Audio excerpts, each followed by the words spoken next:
క్యాబినెట్లో కొందరి మంత్రుల మధ్య గ్యాప్ ఉందా? పైకి నవ్వుతూ ఉన్నా మనసులో మాత్రం ఒకరంటే ఒకరికి కోపం ఉందా అంటే ఇటీవల మంత్రుల మధ్య జరుగుతున్న పరిణామాలు చూస్తుంటే అవుననే వార్తలే వినిపిస్తున్నాయి. ఇంతకీ ఎందుకు ఈ గ్యాప్? జిల్లాల్లో ఆధిపత్య పోరా లేదా వ్యక్తిగత కోపాలా తెలియాలంటే లెట్స్ వాచ్ ద స్టోరీ.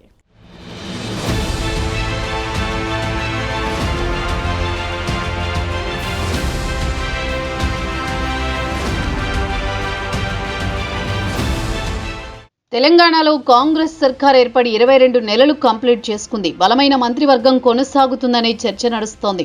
అలాగే ఏంటి ఇంత సైలెంట్ గా ఉంది సర్కార్, మంత్రులు అనే చర్చ కూడా నడిచింది. అందరూ మాట్లాడుకున్నట్టే మంత్రుల మధ్య గ్యాప్ ఒక్కొక్కటిగా బయటపడుతున్నాయి. మొదట ఉమ్మడి వరంగల్ జిల్లాలో మంత్రి సురేఖ వర్సెస్ కాంగ్రెస్ ఎమ్మెల్యేల మధ్య మాటల యుద్ధం కొనసాగింది. ఇది కేవలం మాటలకే పరిమితం కాలేదు. బహిరంగంగానే విమర్శలు చేసుకున్నారు సొంత పార్టీ ఎమ్మెల్యేలు. మాజీ ఎమ్మెల్సీ కొండా మురళి. ఈ పంచాయతీ క్రమశిక్షణ కమిటీ వరకు వచ్చింది. దీనిపై కమిటీ ఇప్పటికే ఇరు వర్గాల వద్ద వివరణ కూడా తీసుకుంది. ఇలా ఈ యుద్ధం సైలెంట్ అయ్యింది అనుకునే లోపే మరో కొత్త తలనొప్పి స్టార్ట్ అయింది. మంత్రుల మధ్య ఉన్న గ్యాప్ ఒక్కొక్కటిగా బయటపడుతున్నాయి. ఉమ్మడి వరంగల్ జిల్లాలో మంత్రులుగా ఉన్న కొండా సురేఖ, సీతక్క మధ్య కూడా ఒక సందర్భంలో గ్యాప్ ఏర్పడింది. దీనిపై తర్వాత ఇద్దరు స్పందిస్తూ అలాంటిదేమీ లేదు, మీడియాలో వచ్చిన వార్తలే అంటూ కొట్టిపారేశారు.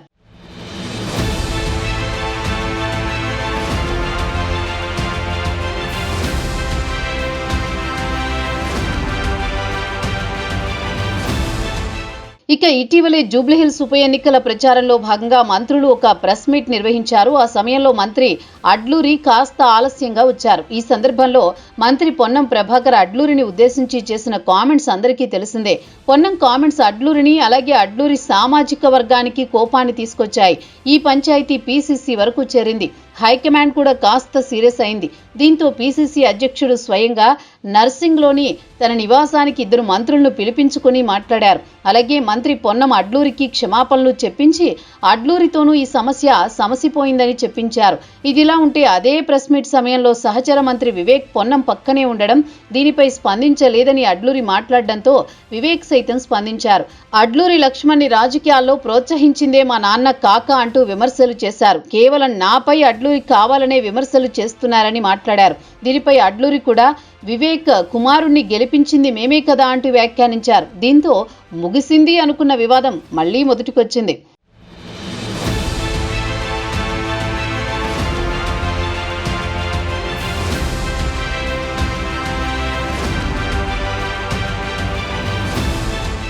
ఇంతేకాదు పొన్నం చేసిన కామెంట్స్ పై సీనియర్ మంత్రి శ్రీధర్ బాబు సైతం చిట్చాట్ చేస్తూ స్పందించారు. మంత్రుల ప్రభుత్వ ఇమేజ్ పెంచే విధంగా వ్యవహరించాలి, కానీ ఇమేజ్ తగ్గించే విధంగా నడుచుకోవద్దు అంటూ ఇండైరెక్ట్ గా పొన్నం ప్రభాకర్ ని ఉద్దేశించి కామెంట్స్ చేశారని చర్చ జరిగింది. ఎందుకంటే ఉమ్మడి కరీంనగర్ జిల్లాలో శ్రీధర్ బాబుకి పొన్నం ప్రభాకర్ వివేక్ల మధ్య చాలా ఏళ్ల నుండే గ్యాప్ ఉందనే విషయం అందరికీ తెలిసిందే. దీంతో సందర్భానికి తగ్గట్టు శ్రీధర్ బాబు స్పందించారనే చర్చ నడుస్తోంది.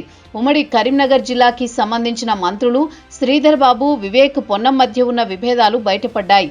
ఇదిలా ఉంటే మరోసారి మంత్రులు కొండా సురేఖ వర్సెస్ పొంగులేటి ఇష్యూ ఇప్పుడు హాట్ టాపిక్ గా మారింది. ఈ ఇష్యూ సీఎంతో పాటు ఏఐసీసీ అధ్యక్షుడు ఖర్గే వరకు వెళ్ళింది.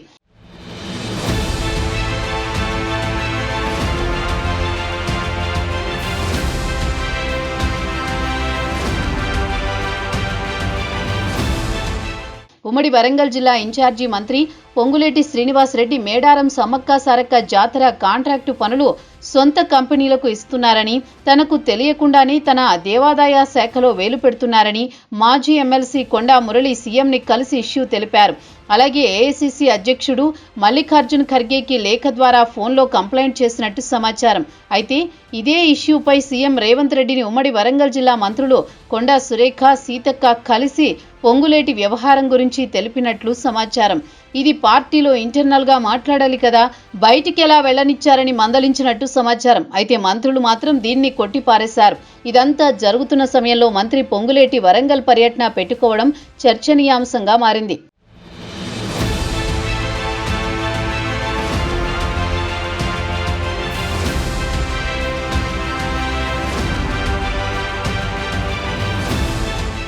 అయితే ఈ ఇష్యూపై మంత్రి పొంగులేటి స్పందించారు. శ్రీనివాసరెడ్డి అంటే ఏంటో అందరికీ తెలుసు అని మంత్రి పొంగులేటి అన్నారు. 60-70 కోట్ల రూపాయల కాంట్రాక్టు కోసం తాపత్రయపడే అంత అవసరం లేదని ఆయన స్పష్టం చేశారు. తన మీద సహచర మంత్రులెవరూ ఫిర్యాదు చేశారని తాను నమ్మడం లేదన్నారు. తన మీద ఫిర్యాదు చేయడానికి అసలు ఏముంది అని ఆయన ప్రశ్నించారు. మంత్రులు సీతక్క, కొండా సురేఖ ఇద్దరు సమ్మక్క సారక్కలా పనిచేస్తున్నారని ఆయన వివరణ ఇచ్చుకోవాల్సిన పరిస్థితి ఏర్పడింది.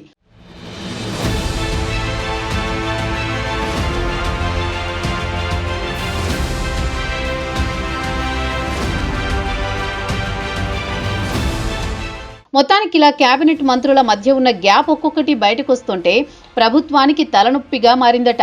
ఒకవైపు ఒకరిని సంజాయిస్తుంటే మరోవైపు ఇంకో కొత్త వ్యవహారం వస్తుండడంతో మంత్రులు వ్యవహారం ప్రభుత్వానికి, పార్టీకి హెడేక్గా మారింది. మరి మంత్రుల మధ్య ఉన్న గ్యాప్లను పార్టీ, ప్రభుత్వం ఎలా సెట్ చేస్తుందో చూడాలి.